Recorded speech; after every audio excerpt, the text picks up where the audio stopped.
محبت کی نظر کا ٹال دینا یہ بھی ثواب کا کام ہے۔ میں یہ کہنے کے لیے آیا ہوں کرولی کے نوجوانوں سے خانہ کعبہ جانے کا موقع ملے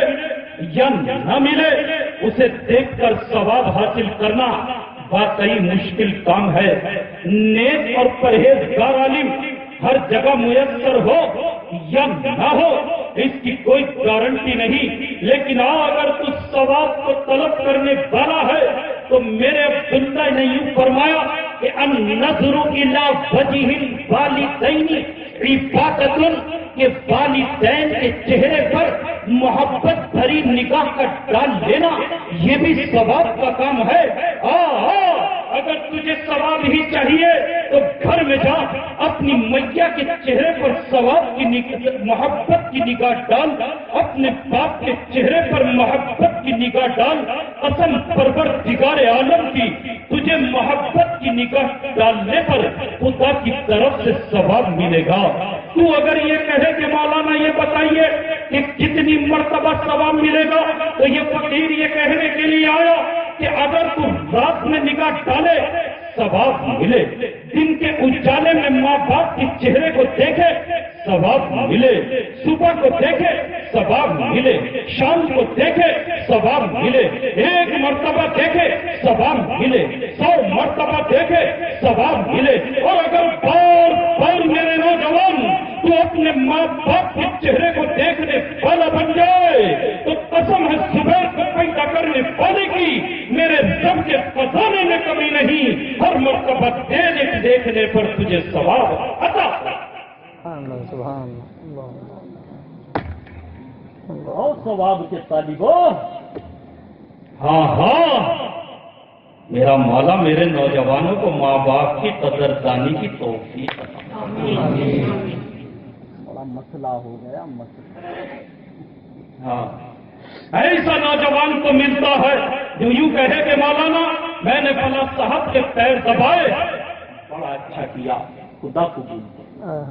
ایسے نوجوان کو ملتے ہیں جو یوں کہتے ہیں کہ مولانا صاحب ہم نے فلاں حضرت کے سر پر تیل لگایا، بڑی اچھی بات ہے، خدا قبول فرمائے۔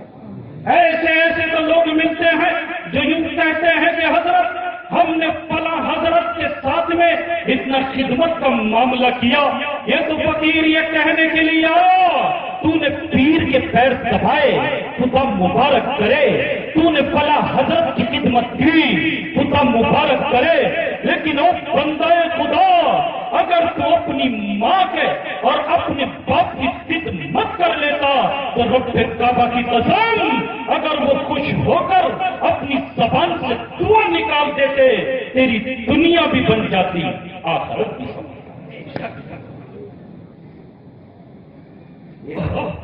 ایک صحابی کھڑے ہوتے ہیں اور یوں کہتے ہیں کہ یا رسول اللہ ہم ایک سوال کرنا چاہتے ہیں، اگر اجازت ہو حضرت تو کہہ دیں۔ میرے آقا علیہ الصلوۃ والتسلیم نے اپنی خاموش زبان سے فرمایا کہ میرے لال تیرے سوال کا جواب دینے ہی کے لیے بیٹھے ہیں۔ کیا کہا کہ یا رسول اللہ یہ بتائیے کہ میں کس کی خدمت کروں؟ سن نوجوان، میرے کملی والے علیہ السلام نے فرمایا کہ میرے لال ماں۔ صحابی رسول سے نہ رہا گیا، جھوم کر پھر اٹھے اور یہ کہا کہ یا نبی اللہ اس کے بعد بتائیے کس کی خدمت کروں؟ میرے آقا نے فرمایا ماں۔ صحابی رسول سے پھر نہ رہا گیا، پھر تڑپ کر اٹھے اور یہ کہا کہ یا حبیب اللہ بتائیے اس کے بعد کس کی خدمت کروں؟ میرے آقا نے فرمایا ماں۔ اللہ صحابی رسول پھر تڑپ کر اٹھتے ہیں اور یہ کہتے ہیں کہ یا رسول اللہ اس کے بعد کس کی خدمت کروں؟ میرے آقا نے فرمایا باپ۔ ارے سمجھا میرے نوجوان، پہلی مرتبہ سوال